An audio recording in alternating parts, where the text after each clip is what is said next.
लोकप्रिय मुख्यमंत्री आदरणीय चंद्रबाबू नायडू जी द्वारा जो प्रस्ताव प्रस्तुत किया गया, सभी साथियों ने उस पर समर्थन और अपने संवाद और अनुभव के साथ अपनी बातें रखी हैं और अनुप्रिया पटेल जी ने पूरे प्रस्ताव को हम सबके बीच में रखा है।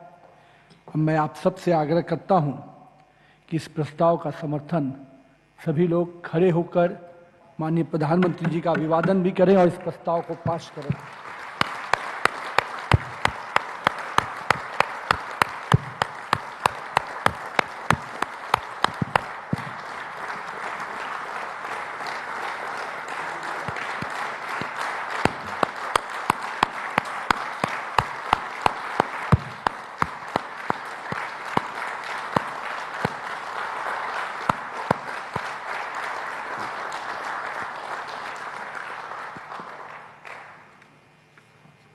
साथियों, साल 2014 में जब एनडीए की जीत हुई थी, तब मैंने कहा था कि आज देश के सामान्य मानवी में एक नई आशा का उदय हुआ है।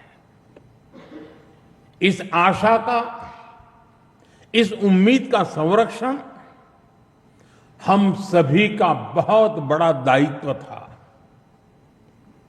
देश के लोगों ने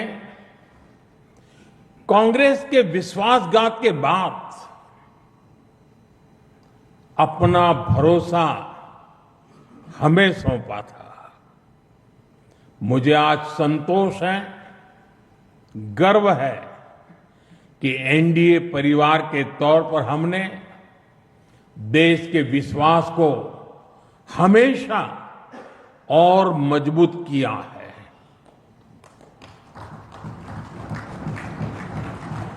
- 2014 में आशा का उदय होता सूरज आज नए आत्मविश्वास के प्रकाश पुंज में बदल गया है। भारत के लोगों ने पहली बार ये देखा है कि जब सही नीयत से सरकार चलती है तो तेज गति से विकास भी होता है। एनडीए सरकार के इन 12 वर्षों में 25 करोड़ से ज्यादा लोगों का गरीबी से बाहर निकलना ये दिखाता है कि हमारी नीतियां सही हैं, हमारी दिशा सही है। ये सफलता आज देश के हर उस व्यक्ति को एक भरोसा देती है कि एक न एक दिन उसका संघर्ष भी खत्म होगा, एक दिन उसके सपने भी पूरे होंगे। और मैं मानता हूं, कल जो गरीब था आज जो न्यू मिडिल क्लास बना है, उसे अब हमें पीछे नहीं होने देना है। इसलिए सरकार के नाते, जनप्रतिनिधि के नाते हमें दिन रात काम करना है, परिश्रम की पराकाष्ठा करनी है। और इस संकल्प के साथ कि 140 करोड़ का ये देश हमसे जो उम्मीदें लगाए बैठा है वो जरूर पूरी हो। भारत का युवा, भारत की नारी शक्ति, भारत का मध्यम वर्ग, भारत के किसान, सबकी आकांक्षाएं, उनकी एस्पिरेशंस हमें पूरी करनी है। आज देश का हर नागरिक विकसित भारत के सपने से भरा हुआ है। विकसित भारत का सपना अब किसी एक व्यक्ति का नहीं रहा, किसी सरकार का नहीं रहा, किसी दल का नहीं रहा। देश के जन जन का सपना बन चुका है, संकल्प बन चुका है। और इस सपने की पूर्ति के लिए हमें अपना हर पल समर्पित करना है। साथियों, एनडीए के 12 वर्षों की एक बड़ी सफलता ये भी है कि देश कांग्रेस के कुचक्र से आजाद हुआ है। कांग्रेस ने देश को लाचारगी, बेचारगी और हीन भावना के गर्त में गिरा दिया था। देश को यही एहसास कराया जाता था कि भारत में विकास धीरे धीरे ही होता है, भारत में तेज विकास संभव ही नहीं है। और बड़ी ही चतुराई से इस धीमी विकास को एक नाम दिया था, हिंदू ग्रोथ रेट, यानी कार्यशैली कांग्रेस की, दायित्व कांग्रेस का, विफलता कांग्रेस की, लेकिन कलंक देश की बड़ी हिंदू आबादी के नाम लगाया गया। जबकि असल में इस कुसंस्कृति का नाम होना चाहिए था कांग्रेस ग्रोथ रेट। इस कांग्रेस ग्रोथ रेट में ना गवर्नेंस थी, ना नीति, ना नियत और ना ही निर्णय। साथियों, आज पहली बार अटल जी के नेतृत्व में एनडीए सरकार आई, तब जाकर हमें एक झलक दिखी कि विकास में गति कैसे आती है। लेकिन दुर्भाग्य से 2004 में देश फिर से अस्थिरता के बवंडर में और कांग्रेस के शिकंजे में फंस गया।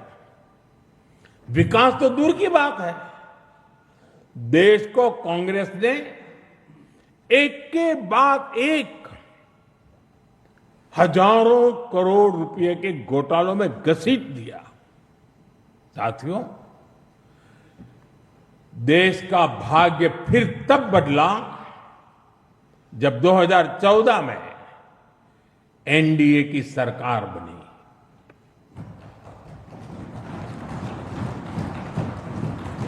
देश ने देखा कि जब नियत, नीति और निर्णय तीनों एक साथ काम करते हैं तो विकास की गति कैसी होती है। देश ने देखा कि जो काम दशकों में होते थे वो काम महीनों में होने लगे। 2014 में 74 एयरपोर्ट से 2026 में 160 से अधिक एयरपोर्ट तक, 2014 में 1000 किलोमीटर एक्सप्रेसवे से 2026 में 6700 किलोमीटर एक्सप्रेसवे तक, 2014 में सिर्फ 5 शहरों में मेट्रो से 2026 में 20 से ज्यादा शहरों में मेट्रो तक, 2014 में 700 करोड़ रुपए डिफेंस एक्सपोर्ट से 2026 में 23,000 करोड़ रुपए के डिफेंस एक्सपोर्ट तक। देश ने बहुत लंबी यात्रा तय की है। साथियों, 2014 में देश में केवल 25 करोड़ इंटरनेट यूजर थे। आज 100 करोड़ से अधिक यूजर इंटरनेट से जुड़े हैं। 2014 में डिजिटल पेमेंट्स ना के बराबर थे। आज भारत डिजिटल ट्रांजैक्शन में नंबर 1 देश है। 2014 में भारत अपनी जरूरत का ज्यादातर मोबाइल बाहर से मंगाता था। आज भारत 33 करोड़ से अधिक मोबाइल हैंडसेट खुद बनाता है। 2014 में सोलर क्षमता केवल 2.5 गीगावाट थी। आज यह 150 गीगावाट से अधिक है।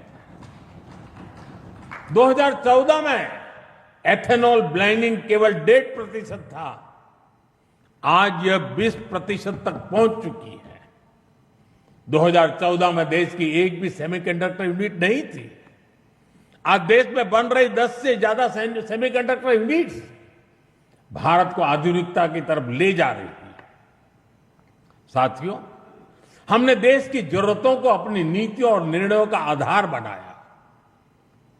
नई सोच से नए फैसले लिए। हमने युवाओं के लिए स्किल डेवलपमेंट मिनिस्ट्री बनाई। सहकारी क्षेत्र को मजबूती देने के लिए अलग कोऑपरेटिव मिनिस्ट्री बनाई। हमारे मछुआरे भाई बहनों के लिए अलग फिशरीज मिनिस्ट्री बनाई। हमारा फोकस क्लियर था, विकास की इस दौड़ में कोई पीछे न छूटे। साथियों, हमने दिव्यांगजनों के लिए कानून बनाया। आदिवासियों के लिए जनमन जैसी योजनाएं शुरू की। पशुपालकों और मछुआरों को पहले किसान क्रेडिट कार्ड का लाभ नहीं मिलता था, हमने उन्हें भी इस सुविधा से जोड़ा। और इतना ही नहीं, हमारी सरकार ने रेहड़ी पटरी वालों को भी स्वनिधि क्रेडिट कार्ड की सुविधा दी। साथियों, सवाल यह है कि अगर 12 साल में इतना कुछ हो सकता है तो फिर दशकों तक क्यों नहीं हुआ? ये कांग्रेस ग्रोथ रेट और एनडीए ग्रोथ रेट का अंतर है।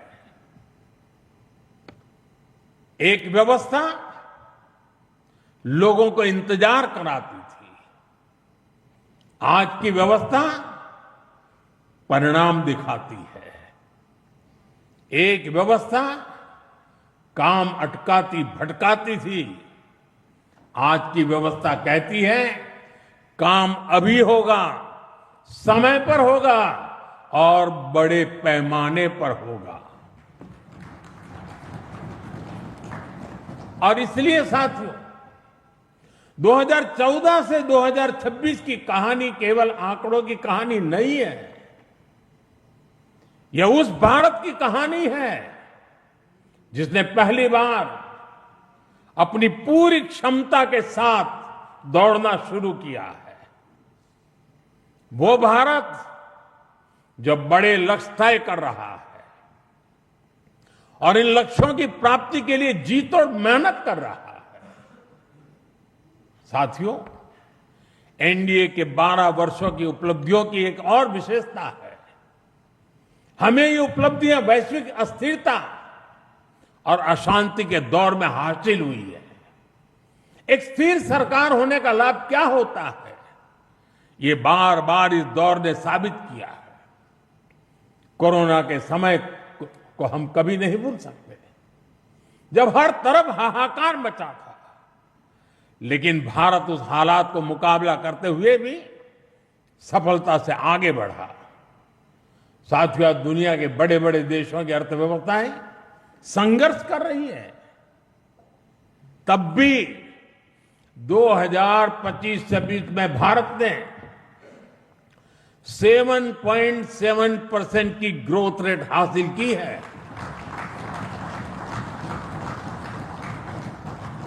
और पिछला क्वार्टर तो जो 31 मार्च को खत्म हुआ, उसमें भी भारत की ग्रोथ 7.8% रही है। ये सफलता इतनी आसान नहीं है दोस्तों। हम फ्रेजाइल 5 के कटघरे से बाहर निकलकर आज दुनिया की तेज गति से आगे बढ़ने वाली अर्थव्यवस्था बन चुके हैं। साथियों, हमारे लिए दल से हमेशा अगर बड़ा कुछ है तो हमारा देश है। दल से बड़ा देश है।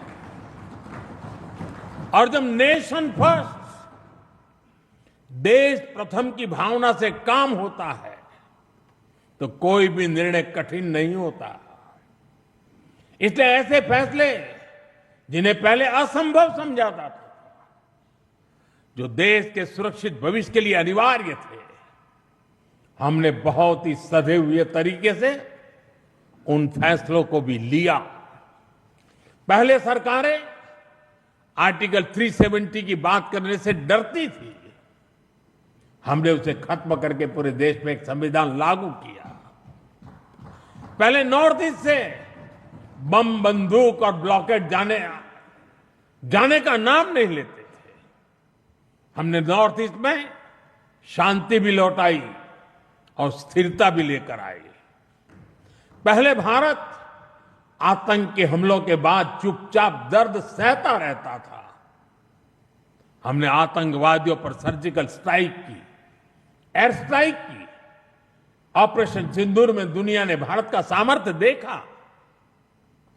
साथियों, पहले मान लिया गया था कि नक्सलवाद, माओवाद अब कभी नहीं खत्म होने वाले हैं, कभी खत्म हो ही नहीं सकते। हमने देश को नक्सलवाद, माओवाद के उस जहर से मुक्त करके दिखाया है। साथियों, महिलाओं को आरक्षण, 3 तलाक के खिलाफ कानून, सीएए का कानून, भारतीय न्याय संहिता, सैनिकों को 1 रैंक 1 पेंशन। एनडीए सरकार राष्ट्रहित में कोई भी काम करने से पीछे नहीं रही और हम सभी को इस बात पर गर्व है। मैं आज देश को फिर आश्वस्त करूंगा, देश हित के बड़े फैसलों का ये सिलसिला और भी तेज होगा, तेज गति से आगे बढ़ेगा।